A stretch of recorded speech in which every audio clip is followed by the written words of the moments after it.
रामकृष्ण हरी माऊली. आज एकादशी, देवपूजेने सुरुवात झाली. कारण का एकादशी ही आषाढी एकादशी सर्वांची एकादशी असते. सगळं आवरून सावरून आपली नित्याची कामं, सकाळची सुरुवात देवपूजेने होऊन सगळ्यातली सगळी कामं उरकून त्याच्यानंतरनं घेतली फरशी पुसायला. आता सगळी कामं उरकली मग फरशी पुसायला घेतली. याचं कारण कामं करताना फरशी खराब होती, पावसाच्या दिवसात जास्त खराब होती आणि वायफर किंवा मग पोछ्याने आता पावसाच्या दिवसात फरशी पुसली जात नाही, कारण की ती ओलीच राहते. आता फरशी पुसायचं पाणी बाबा एवढं पांढरं का, तर याच्यात ती पाण्यात टाकायचं औषधाची पावडर असते ना, ती एक बऱ्यापैकी घेतली आणि पाण्यात टाकायचं औषध असतं ना ते फरशी पुसायचं, ते पण घेतलेलं आहे का त्याने माशा अशा गोंगत नाही, बऱ्यापैकी माशा कमी पडतात म्हणून ते घेतलेलं आहे.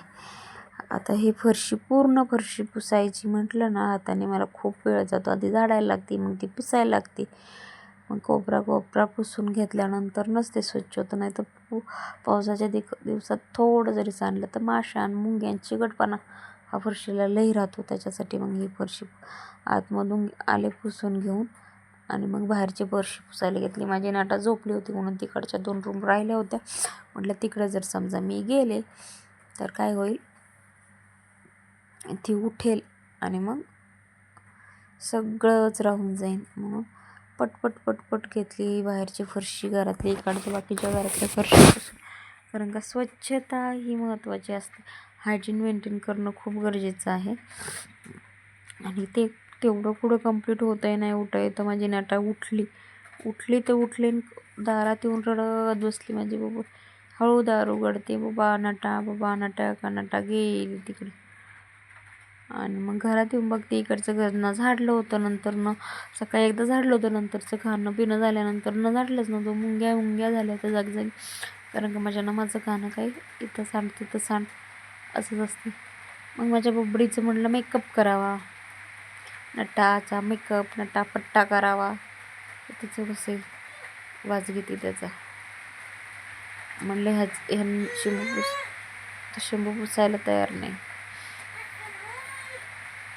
असं चाललंय, पळती मेकअप करून बाई माझी कुठे चालली बघा.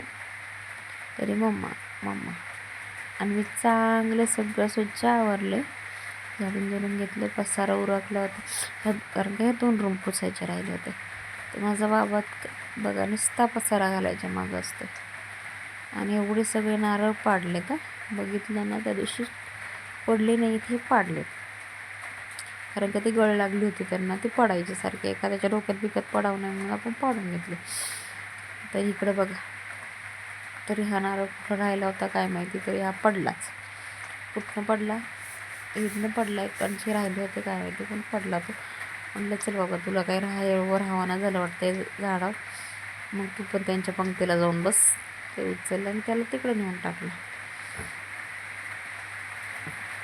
असं असते नुसतं गोंधळ. आणि इकडं आत्याबाईंनी घेतलं होतं सुऱ्यांना धार लावायला, कारण का मी ते छोट्या सुऱ्यांनी कापते, मोठ्या सुऱ्यांना धार नव्हती. आणि मला ही जरा भीती वाटते. बरेच दिवस मीच नव्हती धार लावून घेतली त्या सुऱ्यांना, कारण का पोरांच्या हातात सुऱ्या असतात, म्हणजे सोनू तर काही वडतीन काय चालतात. पण आता सध्या त्याला बसले होते कानच घेऊन, मग त्यांनी म्हटल्या लावते धार. चांगली चरचरीत धार लावली पार.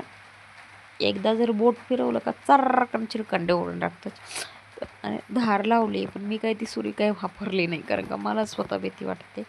कारण का बरेच दिवस झाले आता मला ती सुरी वापरायची सवयच नव्हती, त्याच्यामुळे मी काही लगेच वापरणार नाही. आणि माझ्या नटाचं नुसतं इकडनं वड तिकडनं वड तिकडं असंच चालू असतं.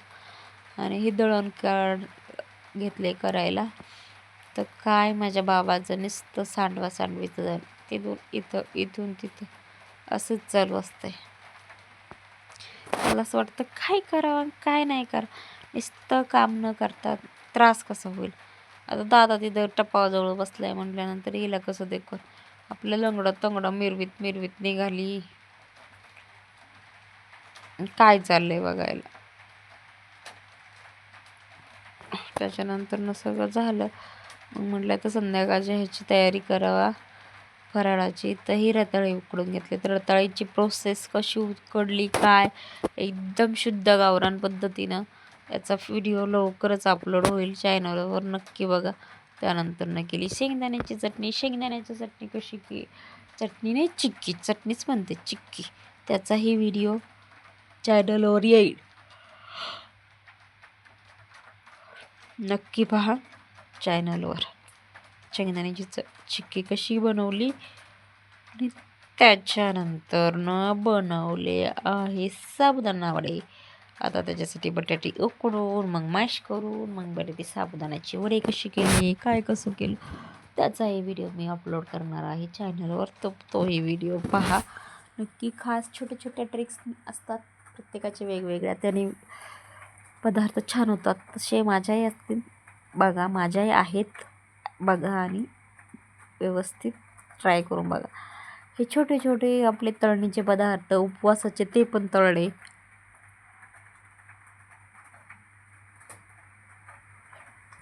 एवढं सगळं करण्याच्या मागचा उद्देश म्हणजे काय ना, माझ्या पप्पाने दुपारी फोन करून म्हटले तुमच्यात फक्त खिचडी करतात का, कारण का त्यांना डब्याला फक्त खिचडी दिली होती, कारण का सकाळी मला काही पॉसिबल झालंच नाही. त्याच्यामुळं ही शेंगदाण्याची आमटी म्हणजे शेंगदाण्याचं बेसनही बनवलं होतं सगळं खायला. आता एवढं सगळं करायचं म्हटल्यानंतर ना पाहिजेनच ना, म्हणजे वडे बिडे असं केलं होतं. शेंगदाण्याची चिक्की. असा होता माझा आजचा दिवस. एकादशी दुप्पट खाशी अशी तरा. चला मग चॅनलला सबस्क्राईब करा. भेटूया नेक्स्ट ब्लॉगमध्ये.